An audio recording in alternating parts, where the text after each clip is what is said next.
You know I got a ghost in my new apartment. I swear to God, my light be turned on one day. My computer started tripping. Well, I wasn't in here. The computer wasn't on, and then it just started playing a video out of nowhere. It was bizarre. Uh, I'm not sure where y'all.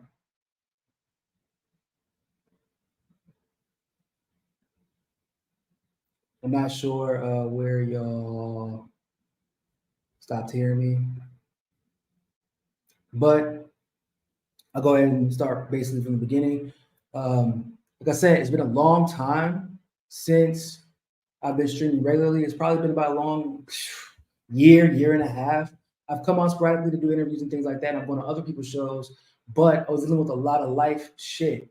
That's one of the reasons that I wasn't streaming consistently, because most of y'all remember my grandfather died. I talked about that. We were really close, so that hit my entire family hard, including myself. And I had made the decision, like, just at that point, I was going to take some time away, like still be involved, but take some time away just to breathe and try to be there for my family and try to be there for myself. And then, unfortunately, likely because of my grandfather passing away, my grandmother passed away. But in between that, for family reasons, everything got basically tossed on myself and partially my mom. I had to take care of, which is not normal for any grandchild, by the way. No one should have to, like, you know how you see your grandparents when you're a kid, like they're like superheroes, right? Like untouchable to a degree. Um, but actually, because of my family not handling their business, her kids not handling their business, my dad and my uncles, it got tossed onto me. And I do want to say I appreciate you guys a lot because I literally would not have gotten through that period without the donations that y'all had given to help us go get her from across the country because the doctors weren't treating her well, family wasn't treating her well. I had to basically I dropped everything because I was the only one that was working on and off and working from home, which is also because of you guys. Um, but I was the only one who could go, like drop everything. So I was back and forth between Miami and California. Um, I just did not have the time to focus on politics or the drama or Twitter or shit like that because, like, basically my grandma, yeah, my mom, I love my mom, like, but my grandma is like my mom that understood me, if that makes a lot of sense. She basically helped mold me into the man I am today whenever no one else believed in me. Even when it comes to doing what I'm doing now, a lot of people were criticizing me because I didn't go to law school. My grandma was like, "Niko knows what he's doing. He'll be all right." Like, so that was hard, especially knowing that it was directly because of my grandfather passing away and not being there. She lost her best friend, so it was a long year and a half for me. And after my grandmother passed, I was like, "Yo, I need to take a break. Like, I can't talk to people in front of the camera like that." Sparingly, like I said, I did interviews. I went on other people's shows to do interviews. I commented on the major issues. Uh, and but I just needed a break, man. And for those of you who have been here since the beginning, like the jump, y'all know, like since late 2015, late early 2016, it was nonstop. Like I'm talking about the people who've been here since the iPhone 6 in the Kia Forte. That's what I was driving back then. Like one, two, three videos a day. No, excuse me. In some cases, 4 or 5 videos a day. Sometimes it was 2 or 3 live streams and an additional 2 or 3 videos on top of that. And it was non-stop to the point where my family would even get on me because I was doing videos while I was on vacation because I just always wanted to keep you guys up to date with the news because all this stuff is incredibly important and it's important also to help people understand what's going on in real time. And I took that very seriously because unlike a lot of people in this space, I actually care about what the fuck is going on in the world. Like I'm not just doing things for clicks. If I could easily, somebody I ain't gonna tell you who it was, but somebody made a joke.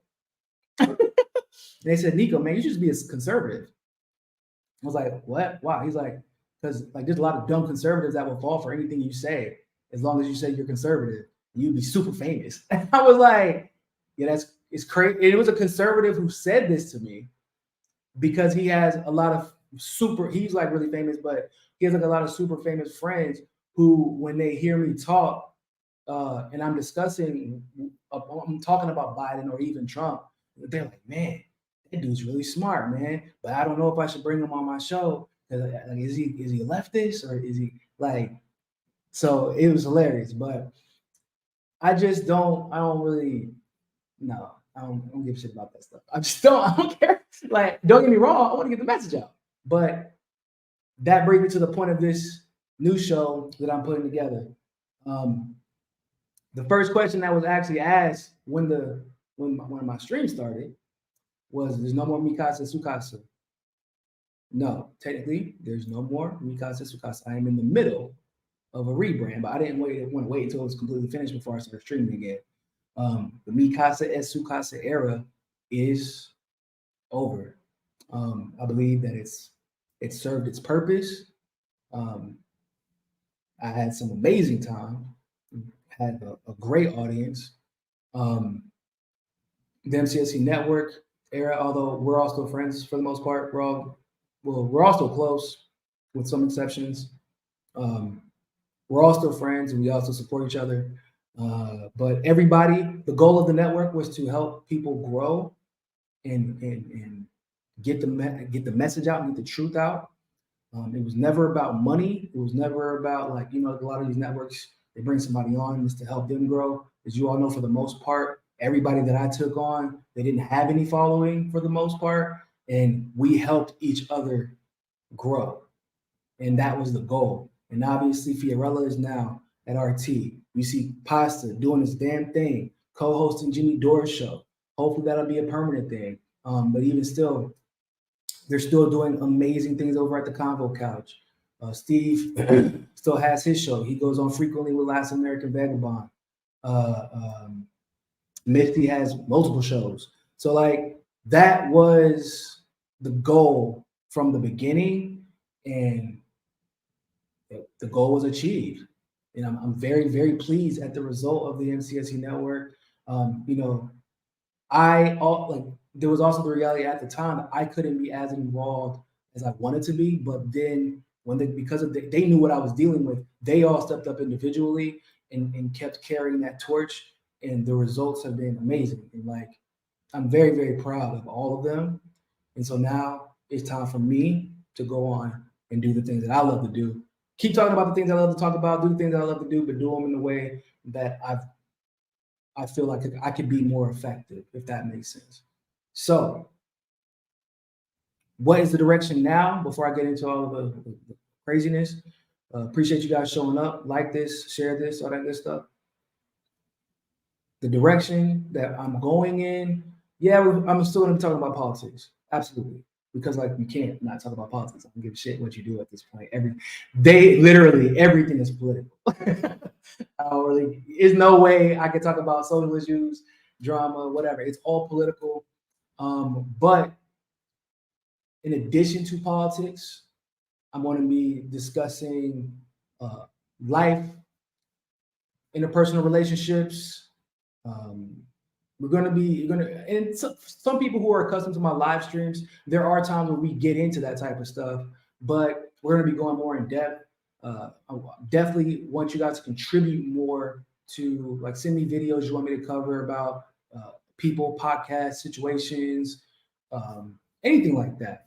But once again, still politics as well. And I'm also going to be doing a lot more interviews. I used to do interviews every now and then before, but I plan on doing a lot more interviews because I just love talking to people. I love understanding how they think. I love understanding how people process things and where they come from and their background, their perspective. I just feel like it helps all of us grow, and we have a genuine understanding of each other. You can't do that by only talking to people that are leftists, or only talking to people that are conservative, or only talking to super famous people, or only talking to people who have a smaller audience. Like, there has to be a conversation that is had. I feel like that's why our politics are failing. So I should explain that. I feel like our politics are failing because we don't understand each other. Our movements are fucking failing. Our movements are fractured. Our movements are self-destructing, imploding, because we have zero understanding of each other. And there's almost an unwillingness to understand each other, because people are terrified that if you concede that someone else might be right or might have a not a better perspective, but let's just say a more complete perspective, do their own experiences, then like, oh, I'm gonna lose my audience. I'm gonna lose my audience. I don't want you to go. I can't have you on. I can't have that person on. Like, and there's a reason for that. There's a reason for that. And some of you all have watched a couple of my interviews lately. I talk about it. It's called the algorithm. That is what we are stuck in. And I'm not just talking about the algorithm of Twitter, the algorithm of YouTube, the algorithm of just social media in general, computers, AI. No. I don't know if you all have realized this, but life has become this algorithm, and people have tailored their identities and they've tied their incomes, their livelihood to specific algorithms. That's reality. And I've always wondered why I have pretty decent to great relationships with a lot of people that you all are very well acquainted with. But there was always these times where, for example, Brianna Joy Gray, really close, always been supportive of her. And there was one time where my audience reached out to me pissed because, well, one, she was already talking about a lot of stuff that she knew that either myself or someone from MCSE were experts on. This is like not hyperbole, because it was because she was bringing on somebody else who she knew was disingenuous. However, didn't bring on people who she knew were experts, knowing that it was either myself or someone associated with me. And people began to question her if she was being genuine, right? Or if she was fishing for clicks. And even still, I never attacked her. I never let people smear her or me. I was like, that's Bree. She's doing her thing. As long as her politics stay straight, like, it is what it is. But then I covered a story. It was the AOC bot account. That's exactly what it was. It was AOC getting her little burner account getting exposed. And during this interview, or excuse me, it was the Hill Rising. It was during the Hill Rising. She actually referred to me while covering. It was like a huge story, right? Everybody remembers it. Huge story. And she says, she refers to me personally as some journalist while discussing the story. Now, I was like, maybe it's hyperbole, because whenever the person, I'm not gonna say it was, but the person told me was like really perturbed by this. They were upset. I was like, damn, like, how was it said? And because usually I don't pay attention to that stuff, but then I go back and check it out, right? And the way she said it was so dismissive, but the real issue was it was intentful. It was, I can't let people know it was Niko that figured this out. And so for most of you who've been watching me for a while, y'all have seen this play out over and over and over and over again. Why? Because Niko is against the algorithm. I have to follow my algorithm, and therefore, yeah, I know I'm friends with Niko. Yes, I know this is disingenuous. And to be fair to Bree, by the way, she did apologize. So like, I don't want everybody to think that like I hate her or anything like that. Like, it's what it is. It happened. Like, I'm not gonna pretend like it didn't happen. But that's just one example of that's the algorithm. And people, it's not limited to just like online. It isn't just limited to Twitter anymore or TikTok or whatever. The goal of these elites, these people in power, are to make you shape your identity, the people you associate with, your jobs, your income, your clicks, whatever. They want you to stay in line with an algorithm. And that's partially why they've made it so that in order to fall in line with an algorithm, you have to be divisive. And they've made it financially beneficial to be divisive, right? Look at Elon Musk. Everybody thinks he's a fucking hero. We know goddamn well that's not true. If you ever pay attention to this channel, we're going to talk about that in a little bit. But what did Elon, everybody, when he first announced that he was going to monetize X or Twitter, who were the first ones to get monetized? It was either one, the people who kiss Elon's ass, or two, the ones who are the most divisive. Right? That's what happened. It was kiss Elon's ass or be divisive. And a lot of the times, it's both. Yeah, after it started picking up, more people became up. But who makes the most? I mean, people were very true. And yeah, it was mostly conservatives. But you got to have the Krasenstein brothers. Why? Because in order for the divisiveness, for the algorithm of divisiveness to be effective, they have to have an enemy. There has to be an adversary. And then it creates a feedback loop, right? It creates this feedback loop. Oh, my bad. Why did I tell you my mic was messed up? My apologies. I guess that's why I muted, because it was on the wrong mic. But we're good. But it creates this feedback loop. You have, for every Ian Chong, you have to have a Krasenstein brother. Right? You get what I'm saying? For every Matt Walsh, you have to have a Destiny. Otherwise,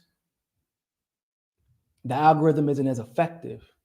And people think, oh, it's a money thing. Like it's more beneficial for Twitter to play this game. No, it's not. Actually, if you know, take Rockfin, for example. Matt, the founder of Rockfin, they're very big into analytics, and they did the math, and they found out that actually whenever other creators are supportive of each other and uplift each other, the entire platform grows faster, including those creators. Like, he has the math to prove it. Twitter understood this, YouTube understood, but the algorithm is created to keep you divided. So fuck the algorithm. That's where I'm at. That's my whole thing. But I realized that's, I mean, yeah, fuck the algorithm. But I realized for myself, I had said that forever ago, even if it wasn't explicit, even if I didn't say it like out loud, I knew the algorithm was a problem, but I had never really internalized how big of a problem that had become, in that now people were living their lives and crafting identities. Because now, due to this algorithm of life,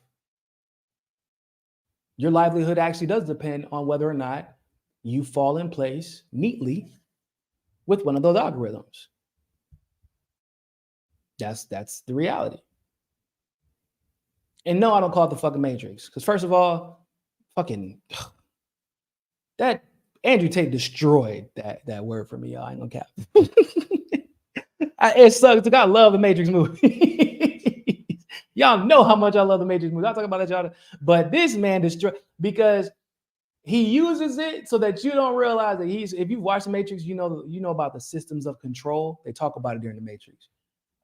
It makes people complicit. Systems of control to make people complicit with living in the Matrix without realizing that they're a part of it. That is Andrew Tate. He is part of the algorithm. And my goal with my new show is for people to break free of that algorithm.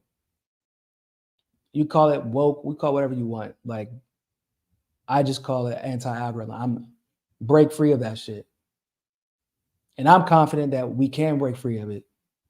It's not going to be easy, especially because, like, yeah, you have people like Glenn Greenwald, who's been rewarded for breaking free of it, but he had to go through hell to get to where he's at now. Jimmy Dore, he broke free of it, but had to go through hell to get to where he's at right now.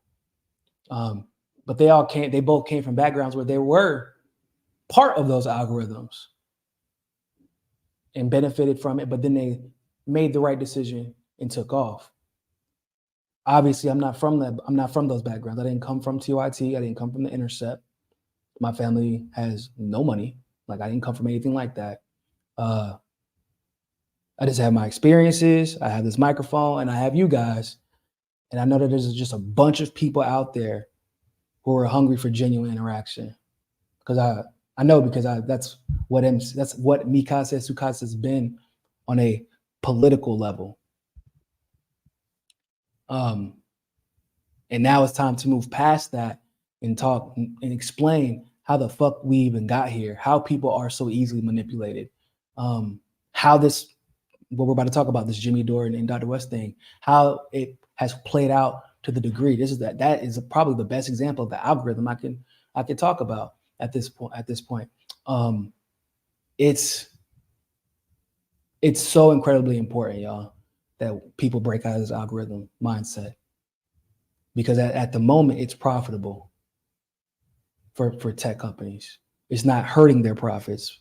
It could be better if people were working, but it's not hurting their profits. TikTok actually is, even though it's the most popular app in the world, they were doing better before in the US. Excuse me. The US, the intelligence community took over TikTok. That's a different story for a different day. But the intelligence community took over TikTok in the US. China does not run it like they claim. And that's why some of you who've been on TikTok have maybe seen the algorithms change. People are not blowing up as quickly as they used to, especially if you're involved in politics, right? Because they don't want all the people who used to do the woke stuff, the conspiracy stuff, all those people that were blowing up fast as hell, and they shut that shit down. And then they made them part of the algorithm. So if you are here, it's because you have made the conscious decision to break free of the algorithm. That's the only reason that you are here, because Lord knows, I once again consider myself by society standards a leftist. However, people swear I'm a conservative because I hold liberals accountable and I'm consistent. But you know what it looks like? We know what, or some people, conservatives, might think I'm conservative, but I'm a leftist. And they're like, well, why are you holding Democrats accountable? It's like, well, because I'm consistent. I don't know. Because my values and my ideology hasn't changed. It's just that they're, swaying and moving and trying to blow with the wind. And my ideology doesn't go like that, because I'm anti-algorithm. And that is how we win, is by being anti-algorithm, because it is the algorithms that they use to control us. So the name of my new podcast, and you'll start to see the brand roll out over the next 2 or 3 weeks.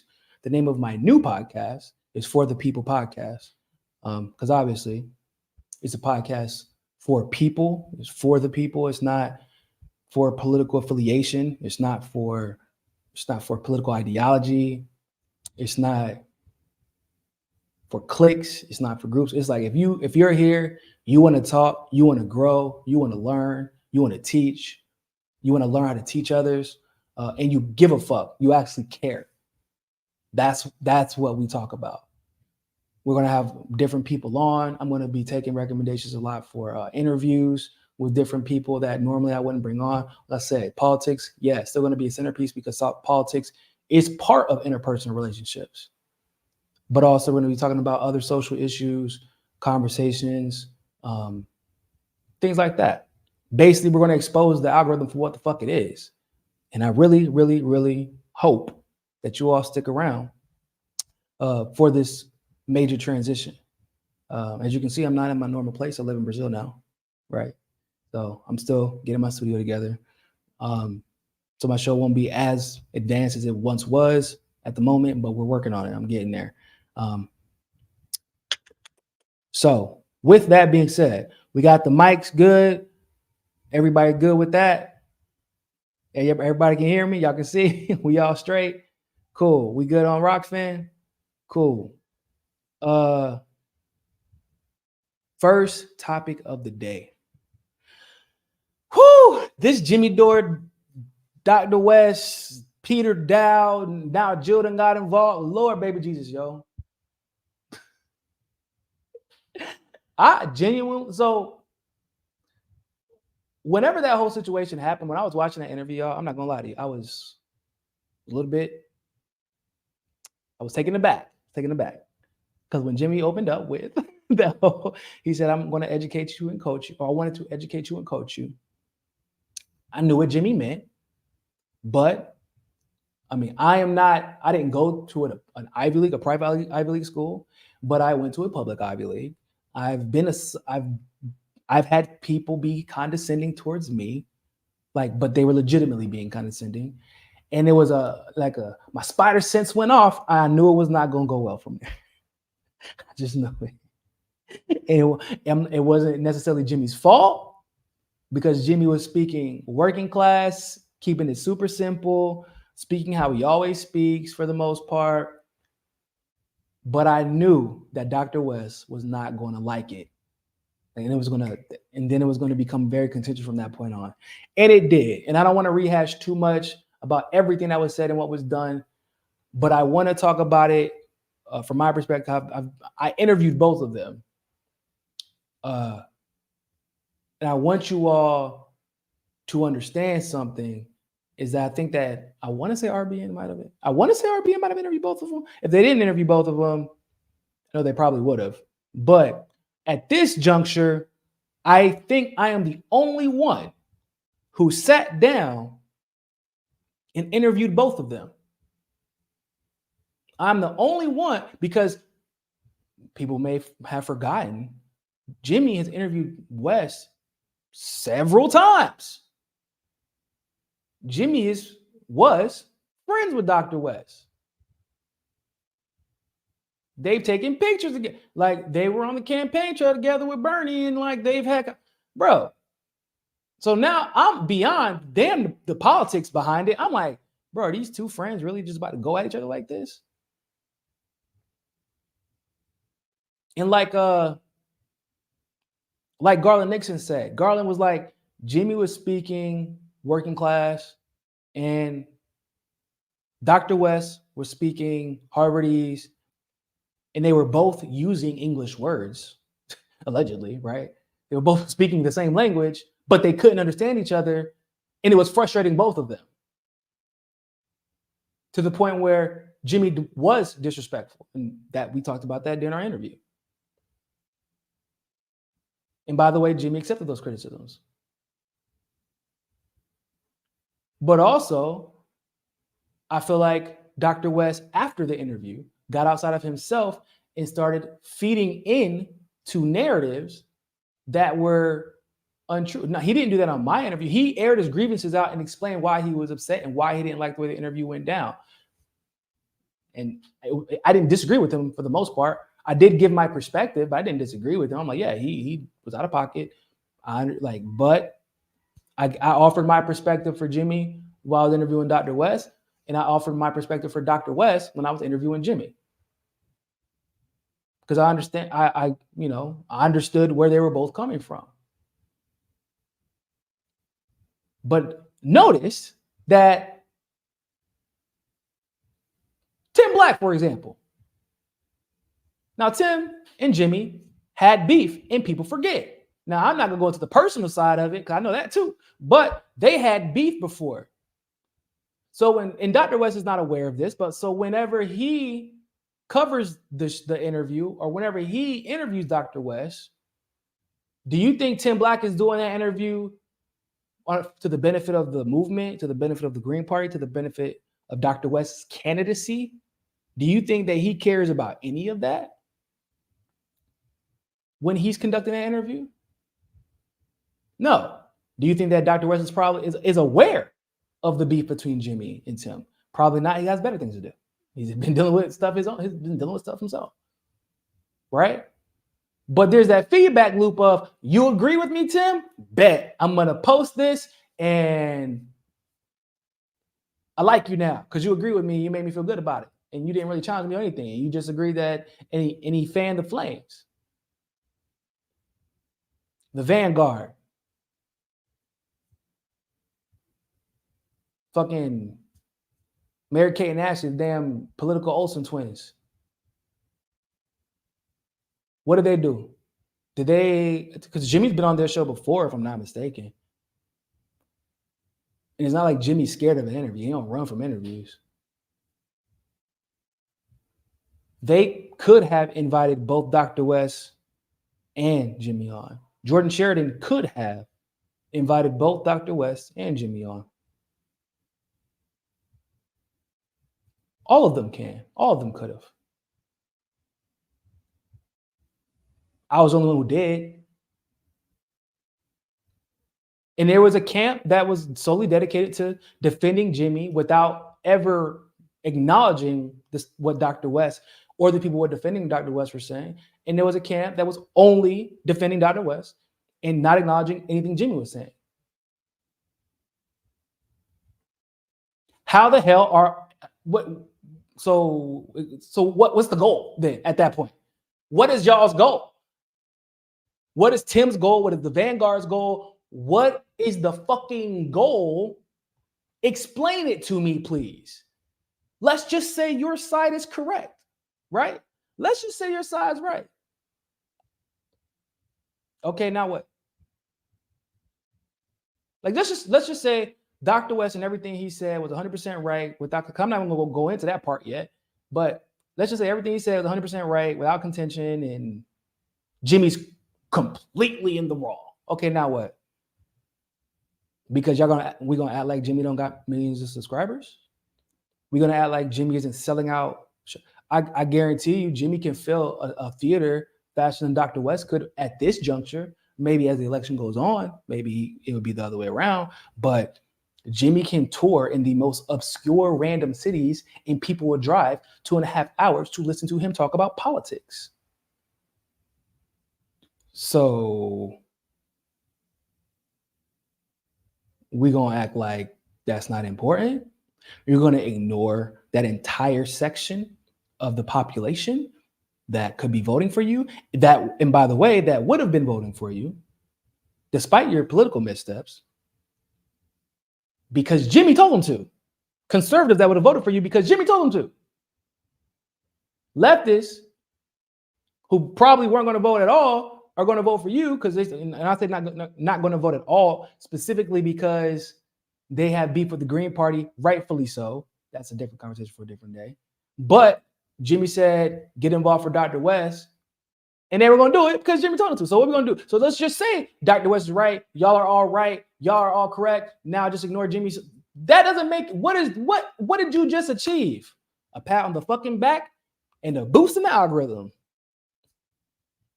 And if Jimmy's 100% right, or y'all believe Jimmy's right, and then some of the people who are defending him are 100% right, and then what? Like then what happens? So what do we achieve? What is the goal? That's my question. That's a question I posed to Jimmy, to Dr. West, to the people who have interviewed me after. What is the goal? Whenever Peter Daou was hired, I was trying to figure out what the goal was for that too. Because I believe 100% in redemption. Don't get me wrong. Like, Peter is actually Lebanese. Peter went through a period in Lebanon where the socioeconomics in the political situation in Lebanon were being highly manipulated by the United States in favor, of course, of a government a government favorable to the U.S. and for Israel. And Peter Daou grew up in the middle of all that, came to the States, was tokenized immediately by the Democratic Party, had to look back, and then boom, he realized, oh shit, I've been lied to my entire life. I believe that can happen 100%. I mean, y'all do know that at some point, even Max Blumenthal was a liberal. Like, so I believe that he can grow. That does not mean I believe, however, that you should make him the leader of your campaign. That might be a step too far. But I also do understand it's very difficult to find a leftist who can manage a campaign. Boy, the campaign manager gets less sleep than the candidate, and that's reality. So I get it from that perspective. But the moment that Peter Daou gets hired and you saw that level of backlash, instead of doubling down, you should immediately be like, you had two options. Peter could have came out and be like, shit, didn't really know it was going to cause this firestorm. I'm going to step down to a lesser role because I care about the movement and the campaign more than I care about this job and my ego. That's what could have happened, one.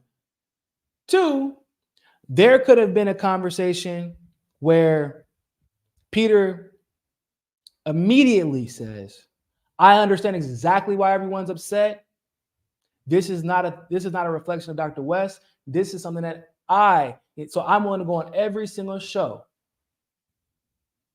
to explain my evolution, to explain my previous comments about Israel and Palestine, to explain how I've come to be this new revised version of me.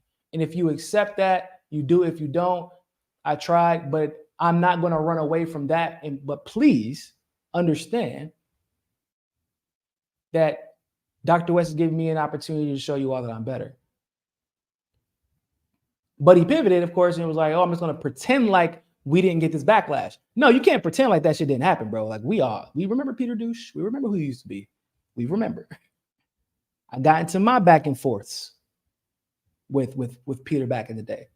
We're cool now on Twitter. It's all good. And Jill coming out to bat was not like this. That isn't going to give people confidence. Like the reality, I mean, and people rightfully will say, well, those y'all keep showing tweets from 2015, 2014, 2016. That's true. Those are old tweets. But that just lets you know how pissed everyone was and is still. That lets you know how affected they are. And you can't pretend like that's not reality. Just like you can't pretend like Dore doesn't have an audience. You can't pretend like West doesn't have a movement. We can't like ignore reality as it is because reality is too hard to grapple with. Like Peter is a problem, not because he is not a good man. He could be he could be right, like a great man right now. That's perfectly fine. But we can't ignore the problem. We can't. So my hope is that eventually, soon, Dr. West and Jimmy Dore, separate from the camera, please, cameras, microphones off. My hope is that they talk, they have a conversation, they understand where each other came from. And my hope also, this is probably less likely to happen, but my hope also is that people, for the love of God, stop playing this team football shit. And people misquoting and people cherry picking quotes from both of them, people like ignoring things that they both admitted they could have done better. Like people, I agree with Jimmy. Jimmy said ignore race and only talk about class. Jimmy didn't say that. Jimmy, I listened to the interview. He was on my show. Jimmy didn't say that. You heard that. And you don't like West's messaging, and therefore you are extrapolating a point that Jimmy never made because you think he just agreed. That's not what he said. And then people say, West never said that Biden's a fact, or he's going to endorse Biden. No, West, I promise you, he's not doing that. One, two, he called Biden a fascist on my show. He's called Biden a fascist on RBN before. And like at least those are the two interviews that I can clearly remember where he did call Biden a fascist. Hell, on my show, he even admitted that Trump was being treated unjustly by the justice system, and that the DOJ was being weaponized against him. Now, I know that's not normal for him, but he did it, which means maybe something positive did come out of that interview.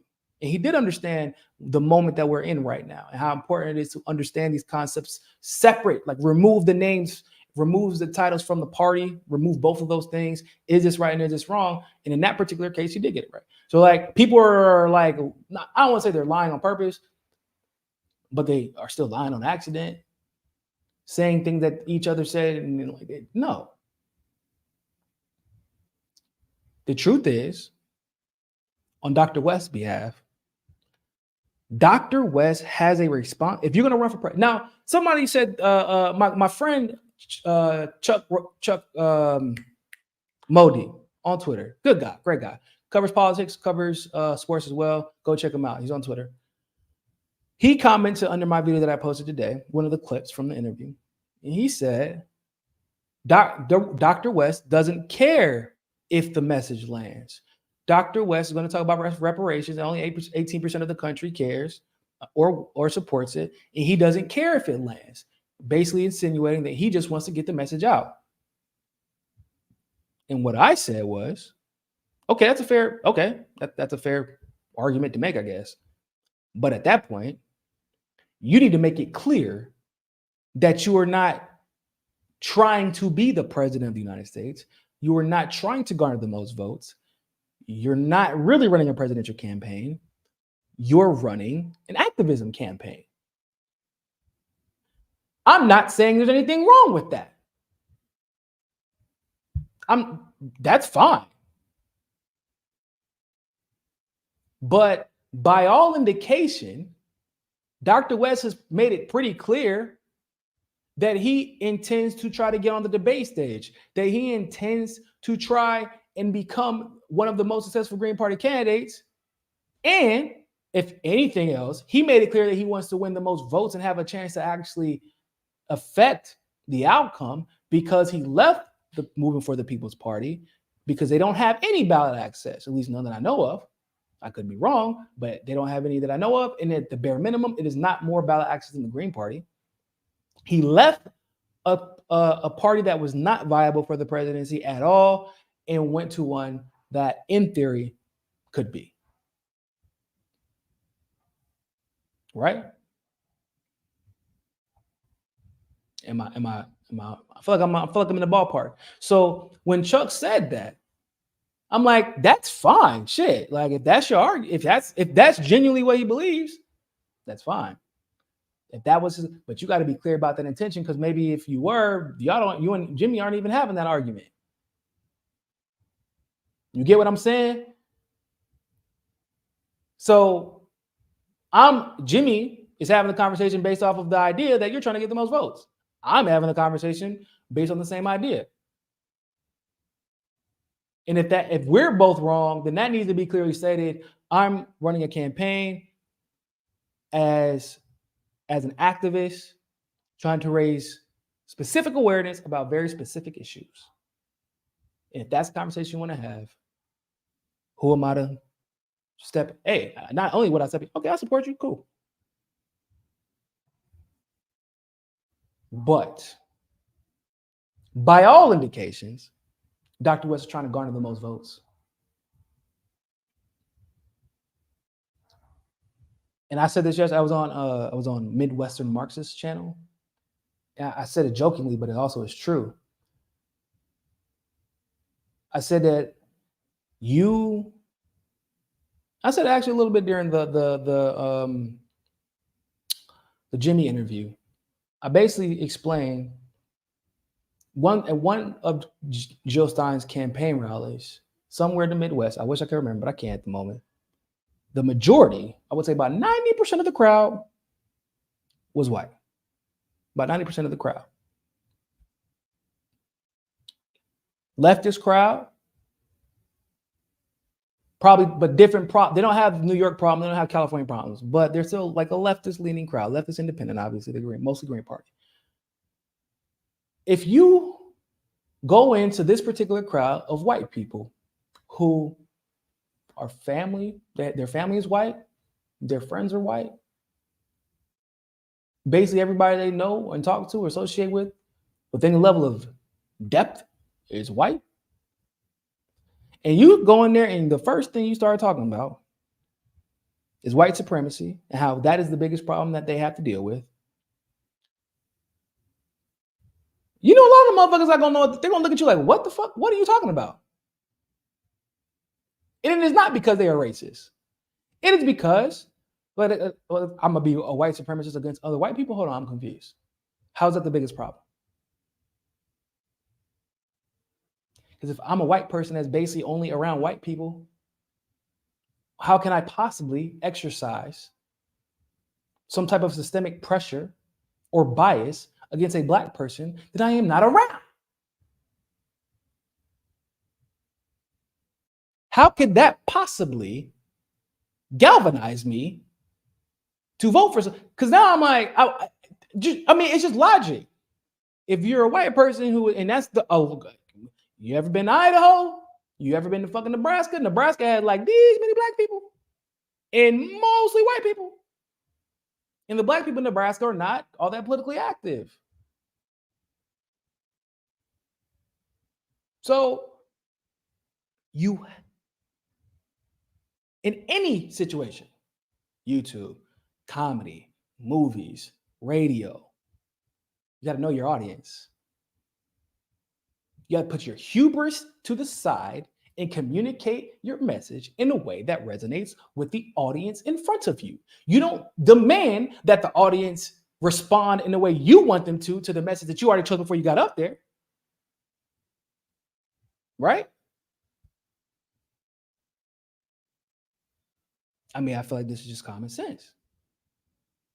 So yeah, that message of white supremacy might fly in California, but then of course you don't really sound any different than Kamala or Biden. Now, obviously, I believe Dr. West when he talks about the problems with race and how he wants to help to lessen those issues of systemic racism. I believe West. I don't believe Biden, but the average voter, if you're going to go up there and talk about the same thing that Biden and Kamala are going to talk about, the AOC or Ilhan Omar or Bernie Sanders, why? Okay, so I'll just vote for them. That's what the average voter would think. So even though that message would resonate in California, you really aren't separating yourself. You speak much better. You're far more affluent. You're far more like you're much more charismatic, I guess. Like we all know how charismatic Dr. West is, but you're not explaining how you are different than the Democrats. And you all know how I feel about the car. I'll use my car analogy. Classism is a vehicle. You can call it a BMW, you can call it a Ferrari. You can say racism is a motor. You can say sexism is a tire.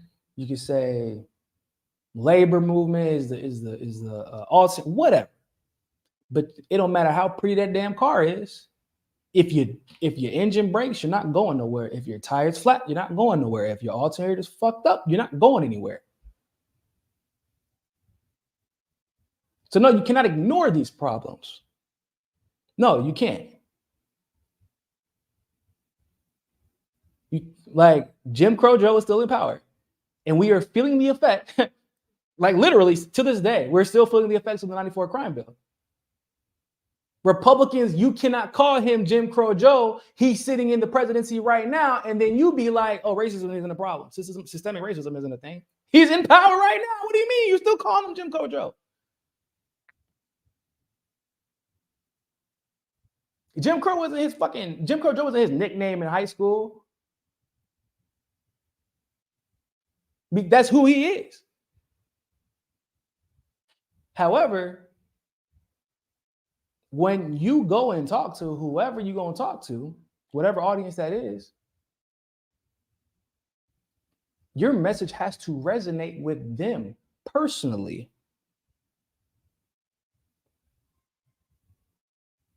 And more than anything,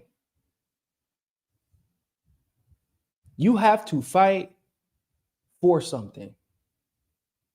You cannot only be a candidate who is claiming to you're just fighting against something. Like just fighting against white supremacy, fighting against sexism, fighting against like That's all well and good. But if I don't fall into these categories, that doesn't tell me, like, you want me to be, I am inherently empathetic, but that's also because I have a uniquely lived experience. However, the majority of the country is not Niko. The majority of the country isn't Sabby or Glenn Greenwald, like, or these people who do care deeply about these issues. The majority of people are worried about, how do I get the food from point A, the grocery store, to point B, my damn kitchen table? And how do I get that every week without going poor? You can tell people what you're fighting against all day. But if you don't give them something to fight for, if they're not clear on what you're fighting for, you're never going to galvanize a movement behind you. And you become much more susceptible to being manipulated. Wanna know how? Because when you're focused on what you're fighting against, you know how you identify your allies? You all end up falling for the Tim Blacks of the world. Why? Tim Black hates Jimmy too. Oh man, you my brother. Huh? But Tim Black was literally just kissing the Democratic Party's ass like a couple years ago, if I'm not mistaken. Not to mention his other fucking problem. Man's a sociopath. That's a different conversation for a different day.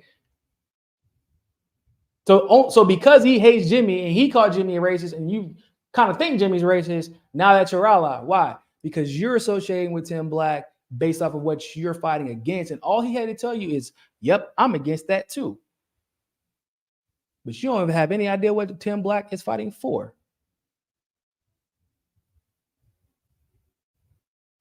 You get what I'm saying?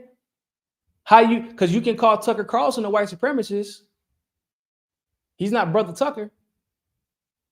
But Anderson Cooper can be condescending. He can make up the lie or perpetuate the lie that the protests in 2020 were a part of some Russian propaganda.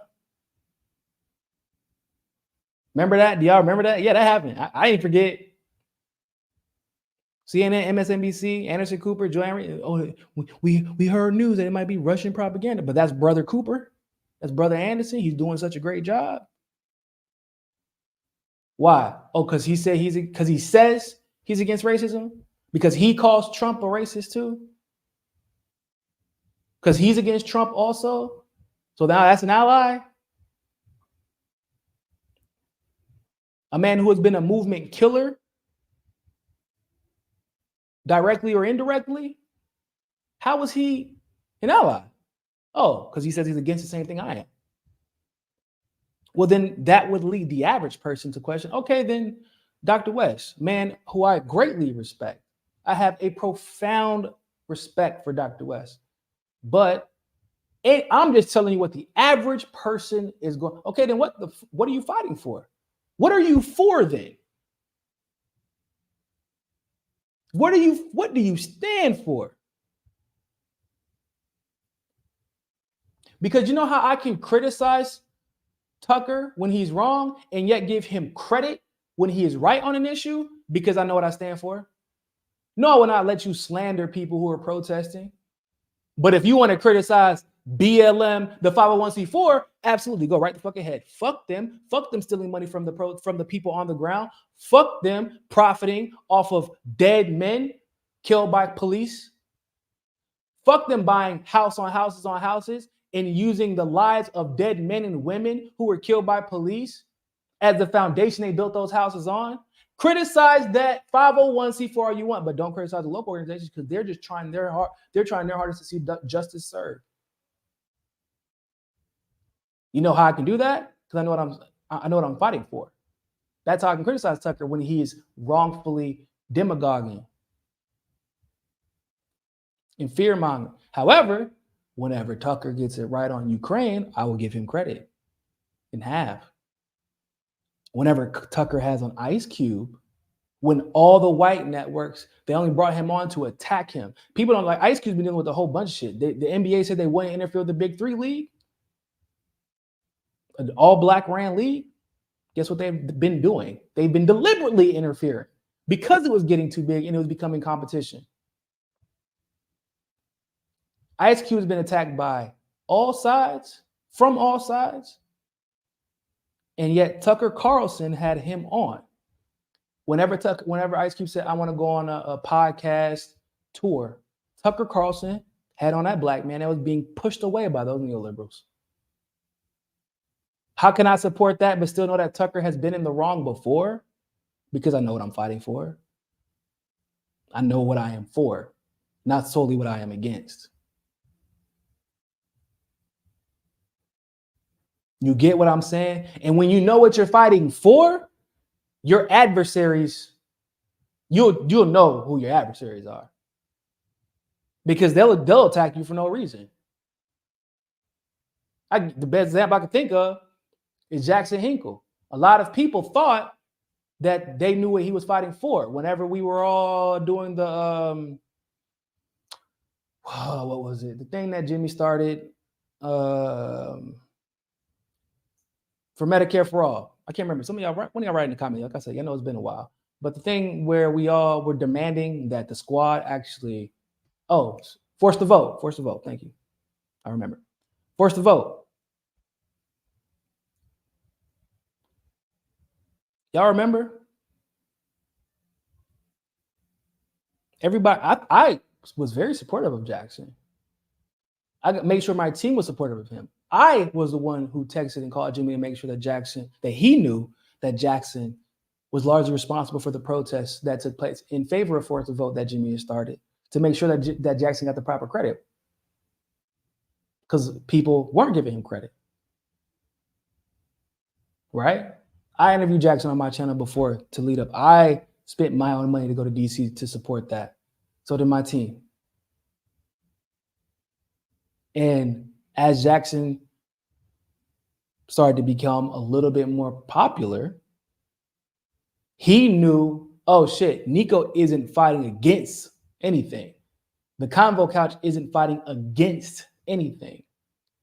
Misty and Franco and Glory not fighting against, they're fighting for something. Oh, no. I gotta kill that shit now. So what does he do? He smears me.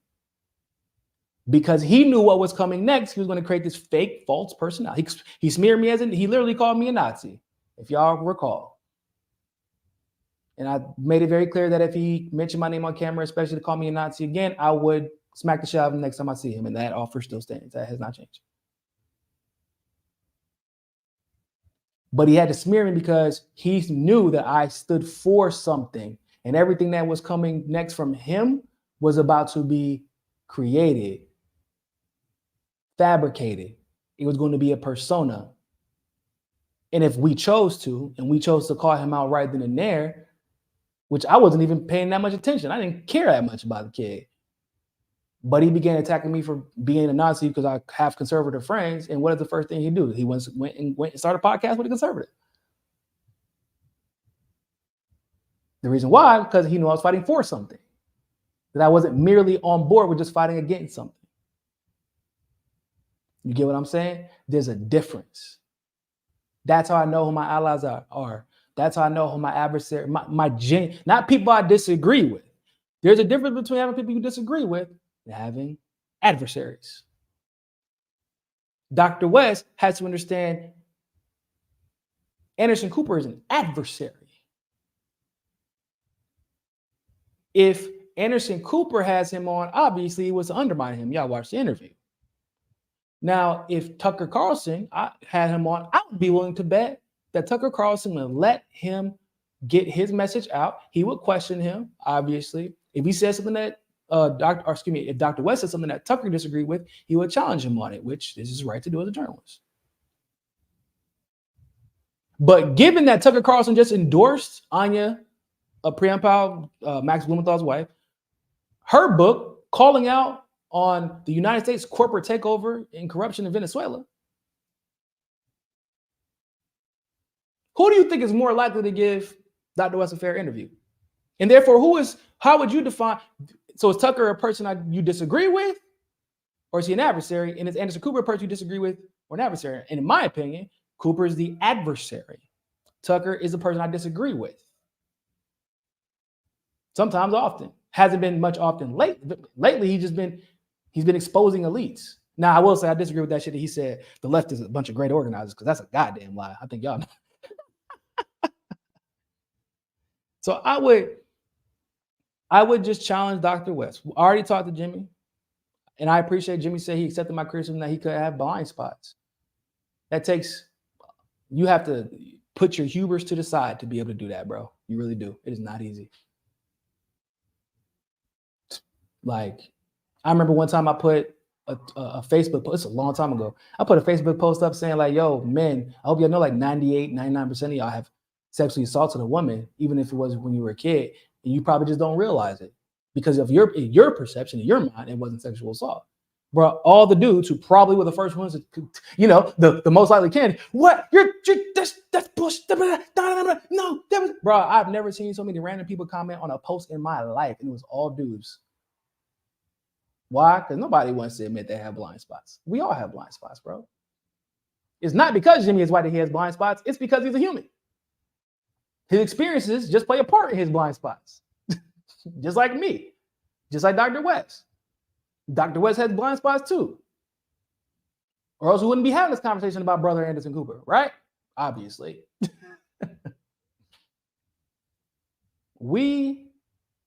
What I would say to Dr. West is figure out why you're running. Remember that. And remember that you don't have to sell out your principles to reach the audience you need to reach. Because if he acknowledges, which he does, that it is indeed a class struggle, your job, in my opinion, but who am I? I mean, I have, been advised. I've advised presidential campaigns, and I've strategized presidential campaigns. I've done public policies. I've given speeches, et cetera, et cetera, et cetera. So I don't, I'm not no Jimmy Dore, but I've worked in politics and helped candidates, and unfortunately, even helped AOC in her bullshit. That's a different conversation for a different day. We're talking about it right now. But your job, in my humble opinion, is to figure out the unique way that a specific group has been propagandized. And you craft your message in a way that best removes them from the influence of that propaganda. That is your job if you want to bring that many people together.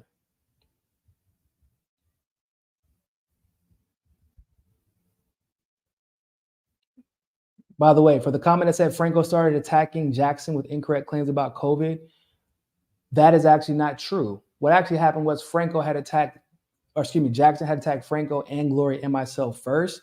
Then he was taking our talking points, and then he was putting out incorrect information about COVID while simultaneously using some of our talking points. That's what happened. So just want to be clear about that. Anyway, you have to, now, I also want to make it very clear, like, for those of you who don't know, I don't believe in U.S. elections anyway. I don't believe that they're legitimate. I don't believe that Dr. West can win, not because he couldn't be a good candidate, but because, like, the U.S. doesn't have control of their elections. So let me just, I should have probably started with that. So, but that's not my point. My point is, in a vacuum, like, because the goal is to get the message out. The goal is to try and affect the system from as many different, hiatus, as many different ways as you can, and from every avenue that you can, and hold the system accountable from every avenue that you can. You need to do that. We have to do that. And it's just reality. There's more than one way to skin a cat, but if you skin a cat around me, I'm gonna fuck you up. Don't touch my cats. But that's not my point. My point is, you have, if you're trying to win over the biggest audience, the most voters, you got to figure out the unique way a person was programmed. You have to then break that programming. Every single audience, every single person, you have to think about it like they have a virus, right? Because before y'all had your awakening over the last couple of years, 2, 3, 4, 5, 6, 7, 8, 9 years, in some cases, were you not one of the ones who were like, I don't know what's going on in Syria, man, but I hope that guy Assad, like he's not a good guy. Russia's bad. CIA, well, I don't know if anybody's ever said the CIA is good, but y'all trusted the FBI at least a little bit. Iraq's the bad war, but Afghanistan's okay, I guess. Like, we had all been subject to propaganda. All of us. We've all fallen victim to that virus.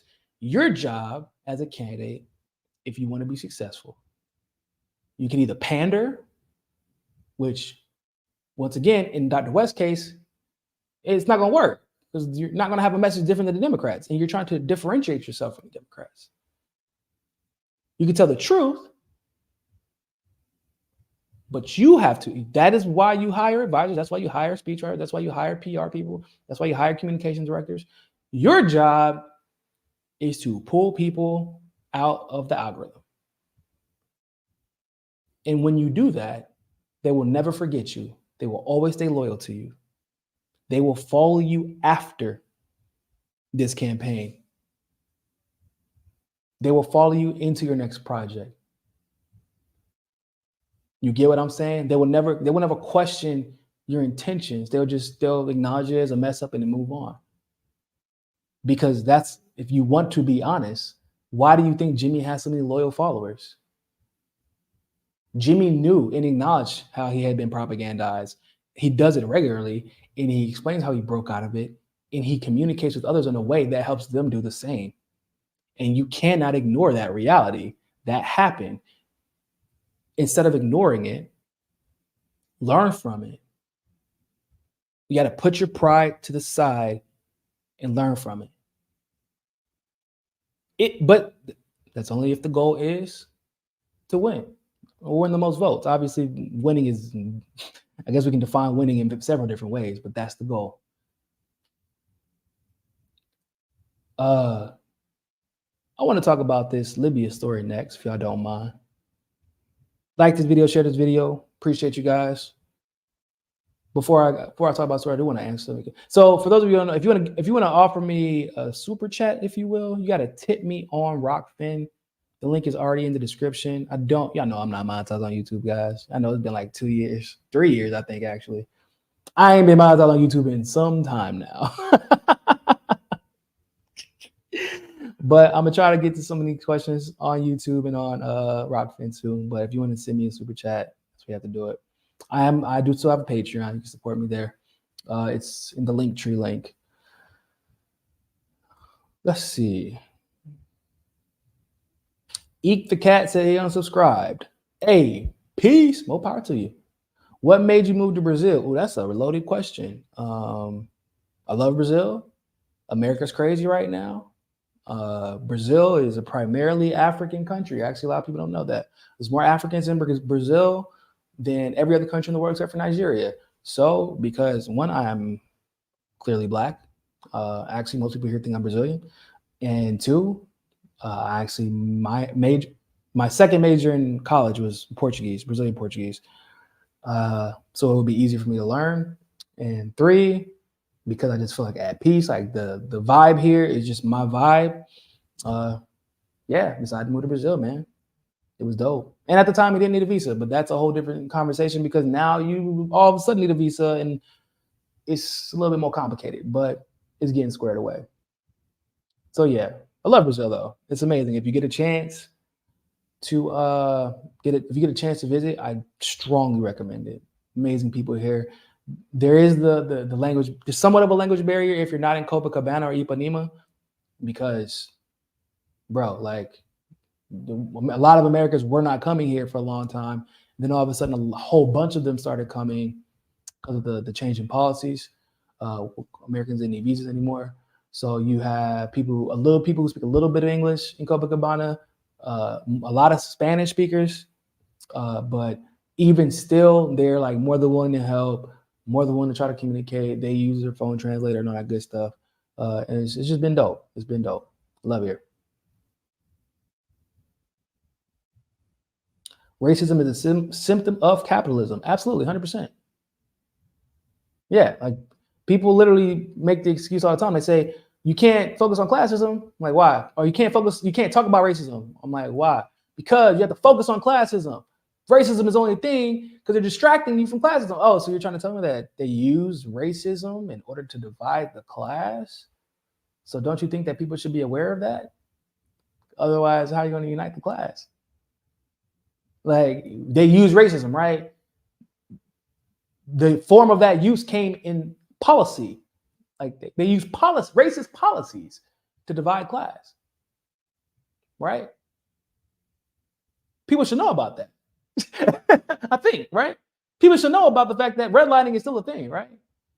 People should know the faces that they celebrated as champions of the class were not actually champions, but in fact contributed to the racism that divided the class, like FDR and his racist ass policies, like Lyndon B. Johnson. The fact that people always give him credit for the civil rights amendments, but actually they're not all that great. And two, he was a racist his damn self. He was forced to pass what he did pass. It wasn't his choice. People need to know about Fred Hampton and his story. That's not attacking anybody. That's not calling you or your friend or your mom or your dad racist. You said you want to unite the class, so we're only going to learn and comprehend and internalize only some of the ways class has been divided. The ways that are convenient for you or comfortable for you, that don't make any sense. Like you're not trying to fight for classism. You want to fight for your sect, your clique of the class. That's not true class solidarity. So, 100% right. Racism is a symptom of classism. Dr. West is used to his students showing reverence and does not experience pushback. That's fair. It's very fair. I agree with that. Most people do. I have a great respect for Dr. West. I actually started off my interview by specifically saying we all have our inherent biases. And I said, because of my lived experience and being a Black man, that I have a bias for Dr. West and that I have to be cognizant of that to the point where I need to remember to remove that bias while I am giving an interview where I need to be challenging him. There's nothing wrong with me acknowledging that. Because I'm a human. Some people would pretend, no, I don't have any bias. No, I'm objective, but my objectivity comes from the fact that I'm extremely self-aware. I'm uncomfortably self-aware, unfortunately. So Jimmy wouldn't have given a shit about Dr. West if he truly wanted him to be a strong presidential candidate. If he didn't truly want him to be a strong presidential candidate. That's true. I mean, Jimmy did say he was impressed over the interaction. So and that's, bro, a grown man saying that he's depressed over another grown man, that's power. Like, if you're a man, you understand, you don't say that about somebody unless you genuinely care about them and genuinely respect them. I've never been depressed over no other grown man except for my brother. I wasn't depressed. Nobody can make me as mad as my brother or as another grown man can make me as mad or as happy as my brother. Because that's how much love, admiration, and respect I have for him. So that is a powerful statement that I think people do not give a lot of credit for.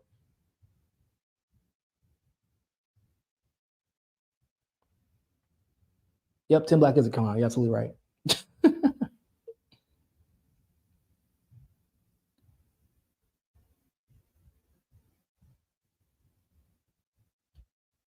Let me go check on Rockford real quick. Vogan filter. Appreciate the tip. Laura, thank you for the tip. DC, thank you for the tip. Been missing your analysis. Thank you for building up other channels and exposing our phony ass elections and keeping Julian Assange's name and legacy alive. You've been doing the world a great service and deserve to be where you want to be, free of all the stress and bullshit. You've paid your dues for sure. Much love and respect. Hey, I appreciate that. Much love. I really do. Because, boy, I was tired. I'm not going to lie. In the U.S., it's stressful, right? I think all of us can agree with that. So, Back to the story of the day. Libya. What the hell? Y'all know that, and I can't bring it up right now because, like I said, I don't have all my equipment with me, so I can't bring it up. I'm gonna try to figure out a way before I'm a fundraiser to actually get my equipment. Like I said, I'm not monetized at all, so I'm only monetized to the degree I am on Rockfin, and that's it. So if I want to upgrade, I have to get it. I have to do a fundraiser, unfortunately. But y'all seen the Watch the Post story? I'm hoping. I'm gonna read to you an excerpt because y'all gonna laugh your asses off. It says, the title says, Libya's catastrophe is everyone's fault.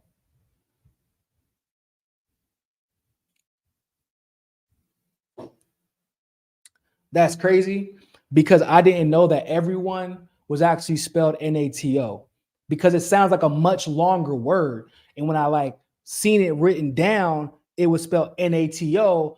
Maybe it's like a colloquial thing. Is it a colloquial thing in the US? You know, I've been in Brazil for a pretty long time. So it is possible that I'm just not hip with the lingo, right?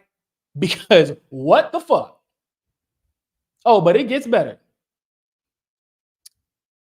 It talks about the flood, right? Of course. But it says, the wrath of the heavens, local Libyans contend, was matched by the incompetence of those calling the shots on the ground.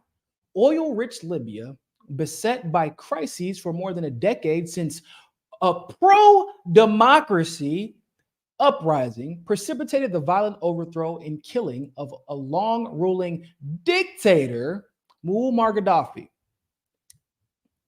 It said it's divided between two parallel weak governments in the country's west, based in the capital of Tripoli, and east.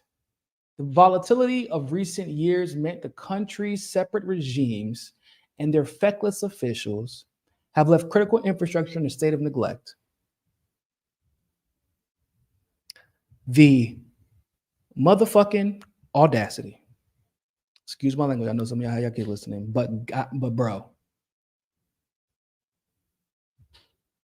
it's everyone's fault. Now, what's wild about this, and I want to be clear because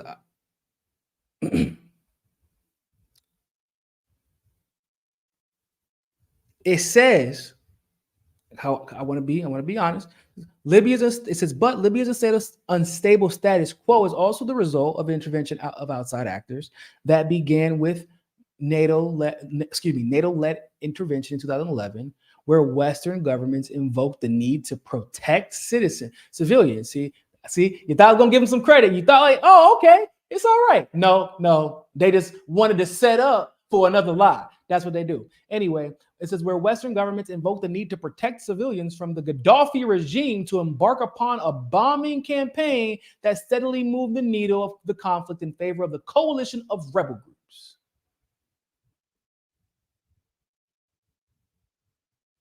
So like I said, I did want to be fair.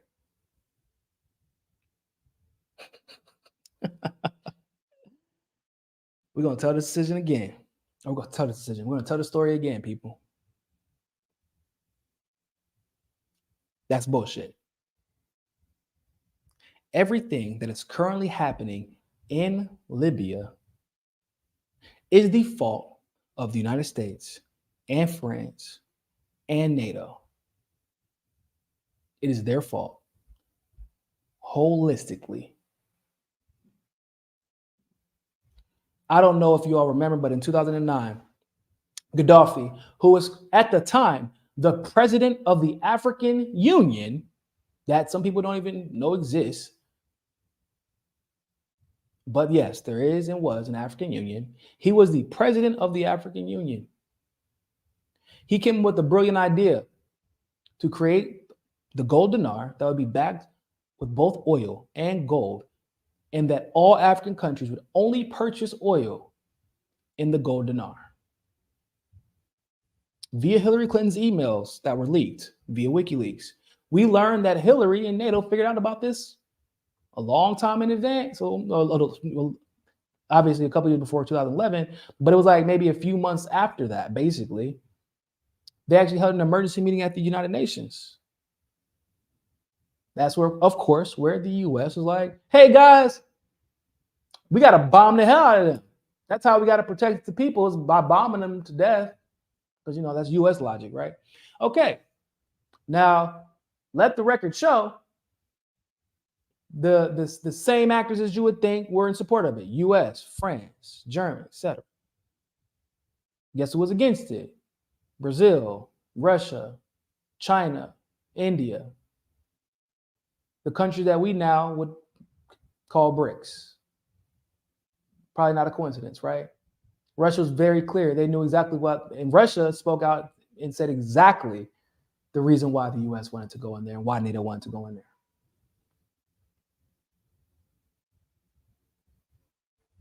So what does NATO do? NATO wants it because they used to do this in the 80s and the late 90s, right? We were always in and out of Libya. They would lie about Gaddafi. They would talk about how he was such a horrible person, and he was killing his own people, and he's just brutal. Yo, you know what? He was such a brutal dictator that water was free in Libya. Did y'all know that? He was such a brutal dictator. Education was free in Libya. Did y'all know that? He was such a brutal dictator that gas was damn near free in Libya. Did you know that? He was such a brutal dictator that jihadism was eliminated under Gaddafi until the puppet regime of Chad was ordered. And because y'all know, I don't know if y'all know, but Chad is basically another puppet of France in the region.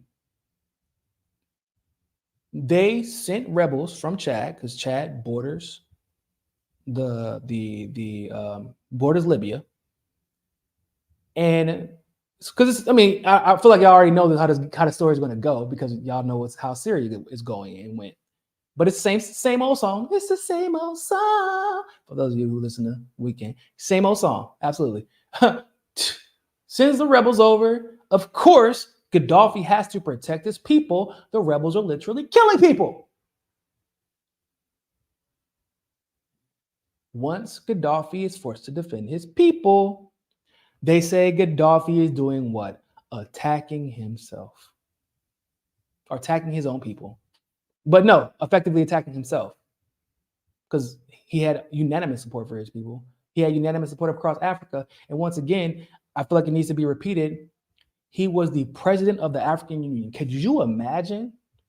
Could you imagine if the chair of the European Union, if like all the countries in Africa and all the countries in the Middle East and some of the countries in East Asia decided to start, like, or BRICS, let's just say BRICS, decided to make an open military coalition to overthrow and assassinate it and announce the plans of assassination in advance. Could you imagine that happening to the chair of the European Union? But you know, it's Africa, so they don't care. It's one of them Arab guys, one of them black guys, one of them Africans. Because as you all know, the world has been conditioned to see Africans as lesser. They have been conditioned to believe that the outcomes that we have seen in Africa thus far are directly a result of the will of the people or the incompetence of the people, and that's not the case at all. This is the result of Western interference.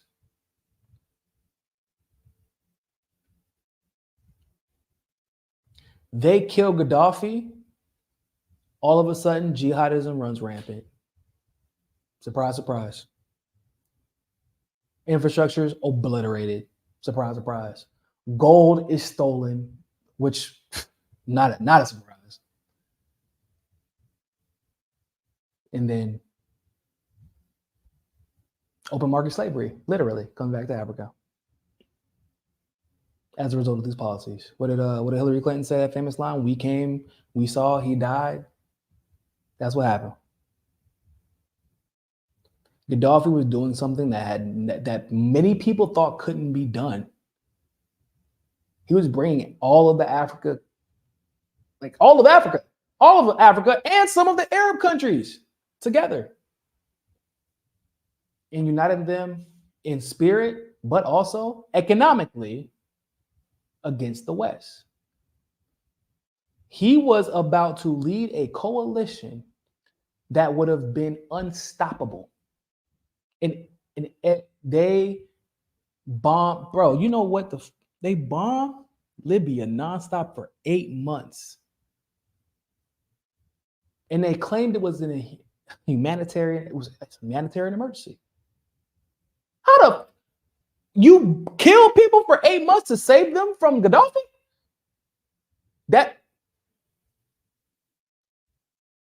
y'all country. But that's what NATO does, right?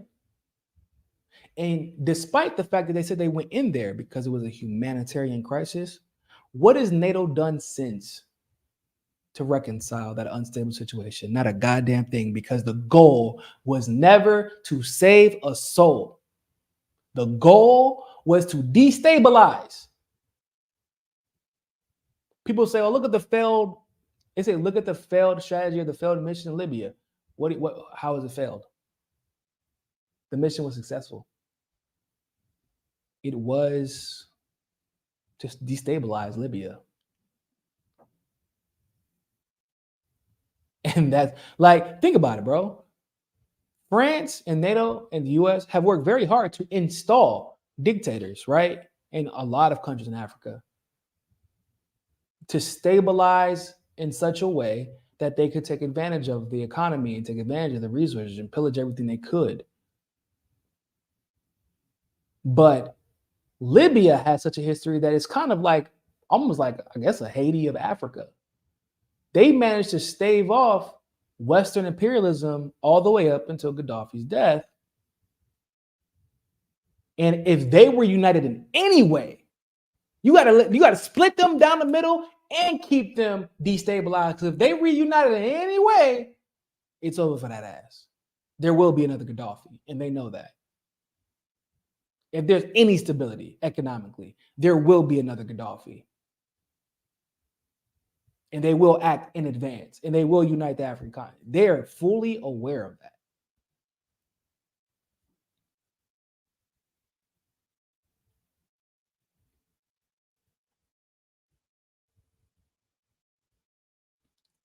I cannot stress enough how important it is for people to talk about especially as we see this the uprising. Not in Chad. The uprising in Niger, the uprising in Gabon, the recent one about a year or so ago in Burkina Faso, Guinea, like Mali. These uprisings are happening, and they're actually losing control. Like the West is losing control, because you have to keep it in the grander picture, right? It's just these uprisings are happening while the U.S. dollar is dropping. Hasn't dropped completely, and probably won't. The value will not ever. Well, not ever. It won't drop completely, because like it's just too many. It would just reset too many economies in a way that would damage the economies and hurt the people who live in these countries. And the world, the other countries, like most of the BRICS countries, are not ran by sociopaths like our country is. Our country would not give a damn if the dollar reset, and if a few elites benefited from it, they would let us all die. That's not the majority of the world. You know, it's France. It's basically almost every NATO country. Not all of them, but a lot of them, the big ones. Germany, 100%. But China will not let that happen. And their currency is tied to the dollar. People don't believe that, but it is. Russia, it wouldn't affect it. If the US dollar reset today, that might be the only country where they're like, shit, that's fine with me. Hit that reset button.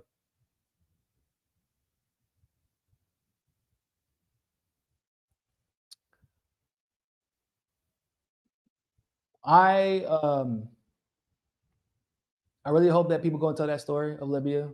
Some people may have heard, y'all might know the background of the Hillary part, but it's important to understand, like, basically they use the Syria method to do away with Libya's government and left it in shambles and left it destabilized. And that is what they want to do with Syria.